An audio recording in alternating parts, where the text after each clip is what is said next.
কবে থেকে আমাদের প্ল্যান হচ্ছিল যে আমরা ওই শীতে একবার আলু কাবলি করব। তো সেদিন আলু কাবলি হয়েছিল। আর এখানে দিদান আমাদের অ্যাক্টিং করে দেখাচ্ছে আগের বার হোলিতে ভাং খেয়ে সবাই কী করছিল। তারপরে আমরা আলু কাবলি রেডি করছিলাম। আর এটা দেখতে যতটা সুন্দর হয়েছিল, খেতেও ঠিক ততটা সুন্দর হয়েছিল। এরপর আমাদের গল্প করতে করতে সবার পেস্ট্রি খেতে ইচ্ছে করছিল।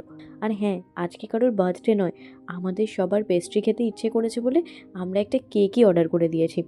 আর কেকটাকে যে কাটা হবে তারপর খাওয়া হবে তা না, আমরা ঠিক এরকম করতে শুরু করে দিয়েছি। কেকটার কাটার আগেই কেকটার অবস্থা এরকম হয়ে গেছিলো, প্লেট আমার হাতে, কেক নিচে পড়ে। তারপর আমরা অনেক মজা করে কেকটা খেয়েছিলাম। তারপর আমি আর রাই রেডি হচ্ছিলাম, আমার বাগবাজারে কিছু কেনাকাটি ছিল আর ও টিউশনে যাবে বলে। আমি সব কিছু কমপ্লিট করে বাড়ি এসে দেখছি সবাই মিলে মুড়ি মাখা খাচ্ছে। আর সব কটা যখন একসাথে হয়, ওরা আমাকে এমন বোঝাবে, এমন জ্ঞান দেবে, মানে আমার রীতিমতো শরীর খারাপ হতে শুরু করে যায়। আমি ওদেরকে বলছি, নে এবার তোরা একটু থাম, আমার খুব শরীর খারাপ লাগছে। আমি ওদের বলছি, তোমরা পাখা চালাও, আমি আর নিতে পারছি না। অনেক গল্প করার পর রাতে ছিল আমাদের সবার ফেভারিট বিরিয়ানি।